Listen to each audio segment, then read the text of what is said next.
Ռայքենք։ Չէ։ Ոնց է լինում որ միշտ ես հարցնում եմ ասում եք չէ։ Որովհետև ես չեմ ասողը։ Ուզում եք ասեք ես այսքան ժամանակ տենց էլ չհասկացա որ ռեկ ասողը հայիկն է։ Ռայքենք։ Այո, ռեյքինգ։ Ուրա, ողջույն, այսօր Կիրակի է եւ դու կարող ես դիտել step by step-ը։ Չնայած մենք YouTube-ում ենք եւ դու ցանկացած օրել կարող ես դիտել step by step-ը։ Բայց այսօր Կիրակի է եւ սովորական Կիրակի չէ, այսօր մարտի 8-ն է։ Եվ ես պատրաստվում եմ ձեզ պատմել կին արվեստագետների կատարած աշխատանքների մասին կամ էլ կներկայացնեմ գործեր, որոնք տղամարդկանց մի քանի բան ավել կսովորեցնեն կանանց մասին։ Դե ինչ։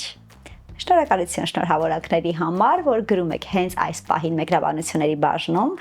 Ես էլ եմ շնորհավորում բոլոր այն կանանց, ովքեր որ դիտում են այսօր մեր հաղորդումը։ Սկսենք։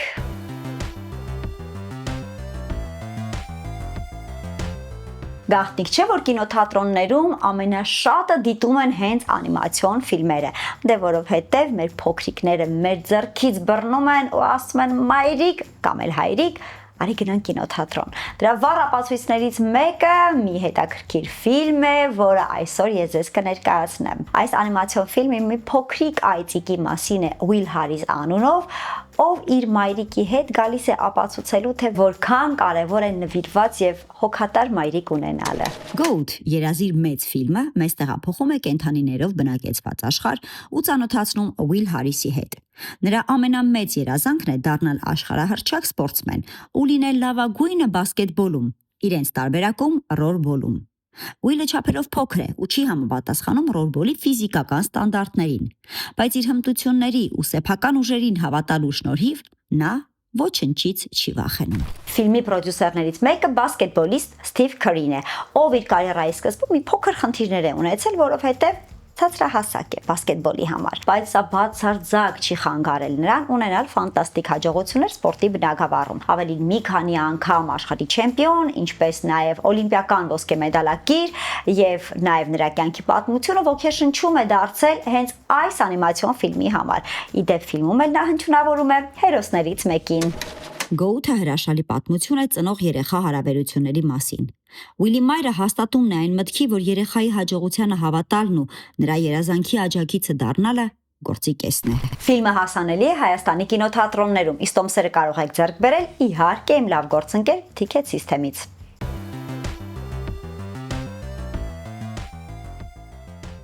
Օրվա խորհրդով մի հրաշալի ֆիլմ են բերել, որ կարող եք տանը դիտել։ Դա այսօր ընդունված է, չէ, որ կանայք իրենց տոները միասին են նշում կամ երեկոյան տանը հավաքույթներ են անում եւ անդադար ասում են, որ մենք առանց տղամարդկանց էլ լավ ենք անցկացնում երեկոն։ Ես բացարձակ սա խորհուրդ չեմ տալիս, որովհետեւ միշտ հաճելի է, երբ շրջապատում կան տղամարդիկ, ովքեր կարող են մեծարել եւ հիանալ մեզանով։ Սիրելի կանայք, թող մեծարեն եւ հիանան։ Բայց այս ֆիլմը շատ չափազանց կանացի ֆիլմ է։ Ինչու՞, որովհետեւ ֆիլմի ռեժիսորը, սցենարիստը, բոլոր դերակատարները կանայք են, ել չխոսեմ գրքի հեղինակի մասին, որը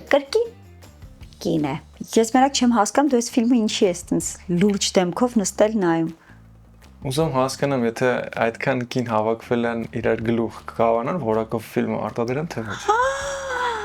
Քո թույլտվությամբ ես հիմա չեմ նշի բոլոր այն կին ռեժիսորներին, ել չեմ ասում սցենարիստներին, մոնտաժողներին, օպերատորներին եւ իհարկե դերասաններին, ովքեր կինոյում շատ ավելի մեծ դերակատարում ունեն, քան կարող են ունենալ։ Արի չսկսենք շատ ավելի մեծ, բոլոր իրենց դերը ու տեղը ունեն։ Իսկ ինչու ես դու այդքան Իսկ դու կոմենտարում կարող ես նշել, որ ես abuse-եր եմ։ Սկեպտիկորեն վերաբերում, եթե այսքան կին հավաքվել է, կարող են լավ ֆիլմ անել։ Իհարկե կարող են լավ ֆիլմ անել։ Ես ողջունում եմ։ Իրոք ստացվել է։ Իհարկե աշխատանք։ 2019 թվականի Փոքրիկ տիկիններ ֆիլմը պատմում է մարդ քույրերի մասին։ Դրանք 4-ն են իրարից կտրուկ տարբեր բնավորություններով ու երազանքներով։ Ընտանիքի հայրը պատերազմի դաշտում է ու նրանք ապրում են իրենց մոր հետ համեստ պայմաններում։ Նրանց միավորում է ընտանիքի գաղափարն ու բոլորի հանդեպ բարի լինելու ձգտումը։ Ֆիլմի դերասանական աստղաբույլը անվերջ է։ Սերժա Ռոնան, Էմմա Ուաթսոն, Թիմոթի Շալամե, Ֆլորենս Փյու, Մերիլ Սթրիփ, Լորա Դերն։ Ռեժիսորը Գրետա Գերվիգն է։ Նա մանկուց սիրել է համանուն վեպն ու երբ իմացել է, որ Sony ընկերությունը պլանավորում է նոր էկրանիզացիա, առաջարկել է իր տեխնացությունը, ասելով, որ իրենից լավ ոչ ոք չի կարող նկարել այս ֆիլմը։ Իմիջայլոց գիտես, բացի Գերվիգից ելով է ասել, որ Մորաքույր Մարչի դերակատարման համար բացասական պատասխան չի ընդունելու։ Չէ, կասես։ Մերիլ Սթրիփը։ Իրանից սпасել էր։ Իրենց շատ բան է սпасել, նույնիսկ մի լուսանկար կա, որ հենց Փոքրիկ տիկիններ ֆիլմի ընթացքում է արվել, backstage կադր է, նկարահանման ժամանակ Մերիլ Սթրիփը ասել է, որ մրսում է եւ սոված է եւ իր սիրտը free է ուզում։ Եվ շատ հետաքրքիր կադր է, երբ տեսնում ենք այդպես վիկտորիական հագուստներով, կառքի մեջ նստած Մերիլ Սթրիփը free է ուտում։ Սա հենց այս ֆիլմի ժամանակ է արվել։ Այս ֆիլմը շատ գեղեցիկ է, բառի բոլոր իմաստներով։ Կադրերը մեկը մյուսին հաջորդող գեղանկար են, հագուստերը ճոխ ու ժամանակին համապատասխան։ Սա ընտանիքով դիտելու համար ամենաիդեալական ֆիլմն է։ Միջավայրն այնքան ջերմ է, որ դու ես ուզում միանալ ու մարշերի հետ ծիծաղել ու լացել։ Ֆիլմը լի է ռեալիստական դիալոգներով ու ռեալիստական ընտանեկան ջերմ պահերով։ Ռեժիսորը զուգահեռ ցուցադրել է նույն հերոսների կենսակերպը որպես դեռահաս աղջիկներ ու երիտասարդ կանայք, կոտրել կարծրատիպերն ու ստացել իրարից տարբեր, բայց օրինակելի կերպարներ։ Ես ուղղակի ձեզ խորհուրդ կտամ դիտել ֆիլմը եւ մեր նկարագրության բաժնում գտնել ավելի մանրամասն ինֆորմացիա ֆիլմի մասին, ինչպես նաեւ հղումներ, թե ինչպես կարող եք բաց հարթակներում փնտրել եւ գտնել ու դիտել ֆիլմը։ Հայկ, արի չմոռանանք, որ դու այսօր անգամ ծաղիկ ինձ չես բերել։ Նայ, պետք է այդքան շուտ ենթադրություններ անել։ Քանի որ դու չգիտես, ես անակնկալ ունեի։ Օ։ Սրտանց։ Քեզ։ Շնորհակալություն։ Hey Sally, hey Sally, hey Sally։ Ողջույն Sally, եթե քեզ ծանոթ է այս արտահայտությունը, ուրեմն դու ճանաչում ես Տարանտինոյի մոնտաժողին։ Կին մոնտաժողին։ Հիմա մի հետաքրքիր պատմություն Hey Sally-ի մասին։ That was true. Hey, Quinn. Say hi, Sal. Hi, Sally. Hello, Sally. Hello Sally. Hello Sally. Sally? Սալի, մենք ենք Քվենտին Տարանտինոյի գրեթե բոլոր լեգենդար ֆիլմերի մոնտաժողներ։ Pulp Fiction, Kill Bill, Inglourious Basterds եւ ուրիշներ։ Նկարահանման հրապարակում դերասանները հաճախ կատակով ասում էին. Hey Sally, որովհետև գիտեին, որ վերջում հենց նա է որոշելու, թե ինչպես են իրենք երևալու ֆիլմում։ Տարանտինոն անգամ ասում էր, ֆիլմը իրականում ծնվում է ոչ թե նկարահանման հրապարակում, այլ Sally մոնտաժային սենյակում։ Ու շատերը վստահ են, Տարանտինոյի ֆիլմերի իրական ռիթմը հենց Sally-ն էր ստեղծում։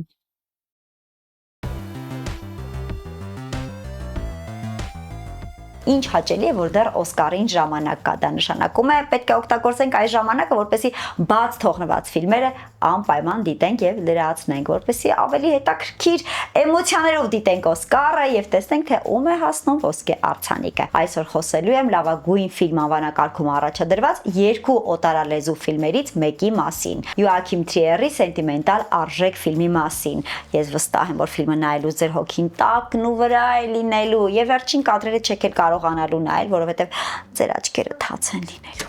Ֆիլմը մի սովորական ընտանիքի մասին է։ Թատրոնի դերասանուհի Նորային եւ պատմաբան Ագնեսին մեծացրել է իրենց մայրը։ Իսկ հորը Գուստավին հազվադեպ են տեսել նրանց ամուսնալուծված լինելու պատճառով։ Երբ մայրը մահանում է, Գուստավը վերադառնում է ու մենք ականատես ենք լինում նրանց ընտանիքի բարդ հարաբերություններին ու պատմությանը։ Գուստավը, ով աշխարհահռչակ ռեժիսոր է, առաջարկում է Նորային նկարահանվել իր վերջին ֆիլմում, որովհետև այն իր հանգուցյալ կնոջ ու Նորայի մոր մասին է։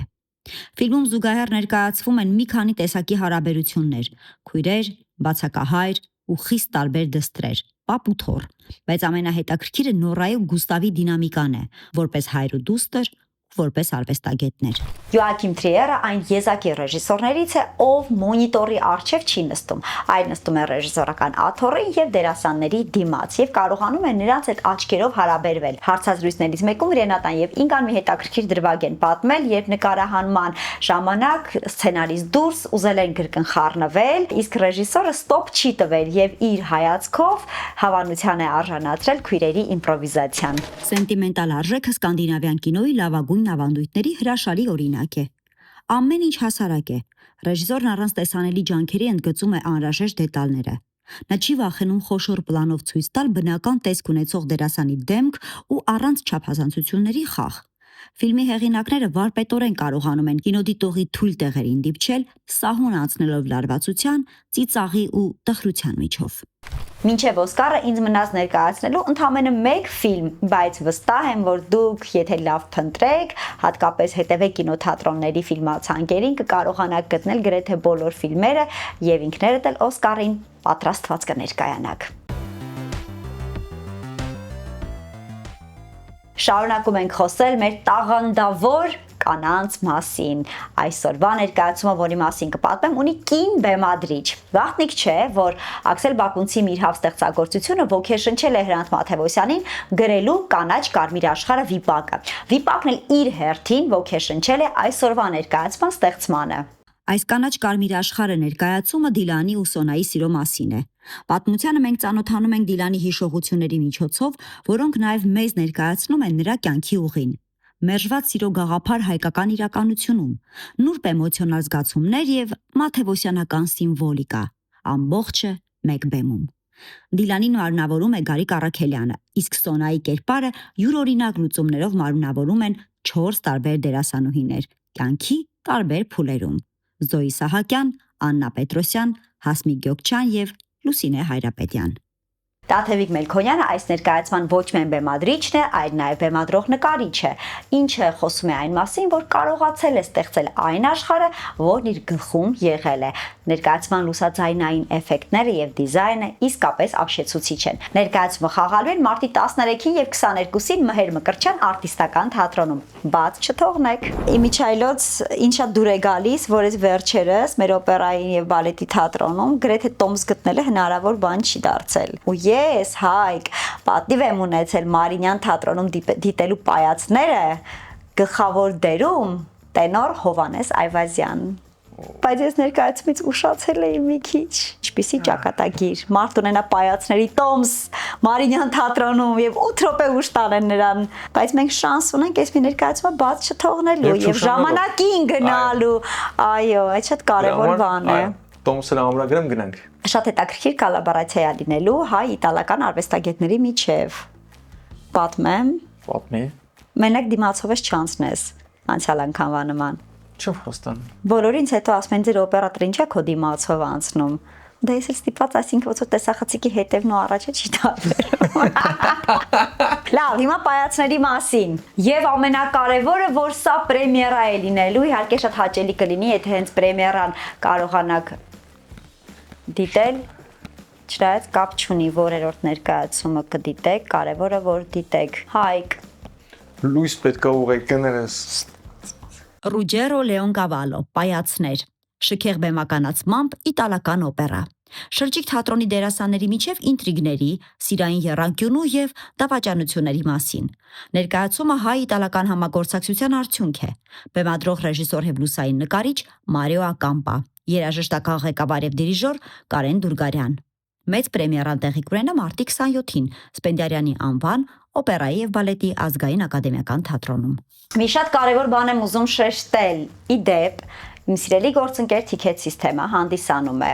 Ալեքսանդր Սպենդիարյանի անվան օպերայի եւ բալետի ազգային թատրոնի պաշտոնական գործընկերը, ինչպես նաև թատրոն տանիքումի էքսկլյուզիվ գործընկերը, այնպես որ կարող եք տոմսերը ձեռք բերել Ticket System-ի պաշտոնական կայքից ticketsystem.am կայքից, ինչպես նաև Ticket System-ի հավելվածից, որը կարող եք ներբեռնել եւ iOS եւ Android համակարգերի համար։ Մի քանի կլիկ եւ տոմսերը ձեր հեռախոսի մեջ են։ Կանանց իրավունքների պաշտպանության օրը չենք կարող չխոսել Մարգարետ Աթվուդի աղախնի պատմությունը գրքի մասին։ Սա մի գիրք է, որը լի է միստիկ պատմություններով եւ անսպասելի լուծումներով։ Ճիշտ կանանց նման։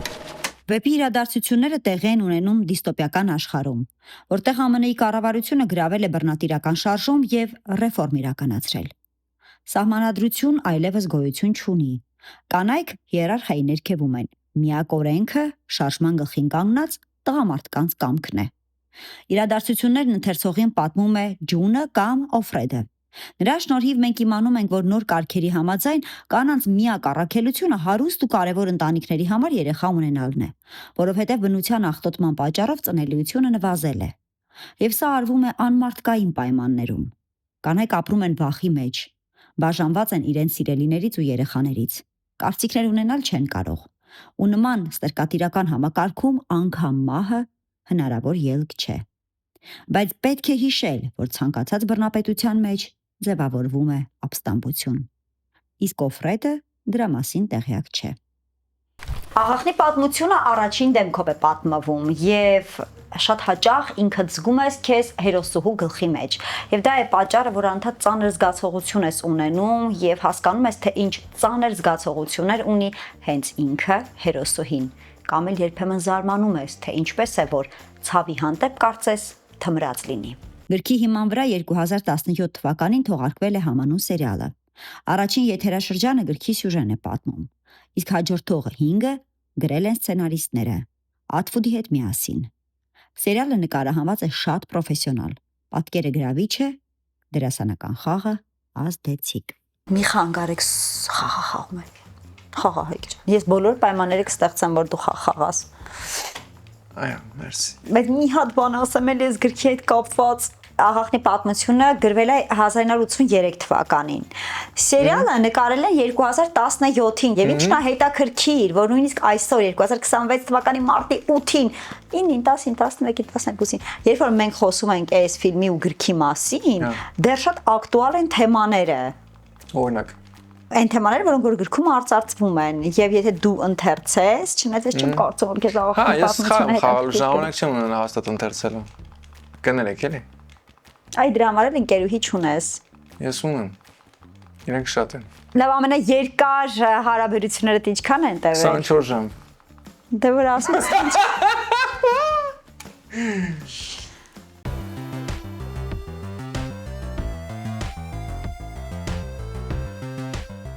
Օ, Լարա Կրոֆտ։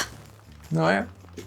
Բայց ես կուզենայի իր նման տենց դժ ֆազեի խփեի բան։ Հավես կեր, պարա։ Կտաս խաղամ։ Իրոք, բայց ինչ պիտի անեմ։ Հիմա գնա չամուսնացած տղամարդկանց հետևից։ Որ խփի թե ամուսնանա։ Չէ, ու որ համոզի կամ ստիպի, որ իրանք ամուսնանան։ Որտեղ բոլորը պետք է պատժված լինեն։ Այո, ոչ մի տղամարդ անպատիժ պիտի չմնա։ Բռնի։ Էտա, իրականությունը էտա էլի։ Մենք բոլորս էլ գիտենք։ Դու խաղա ես նայեմ։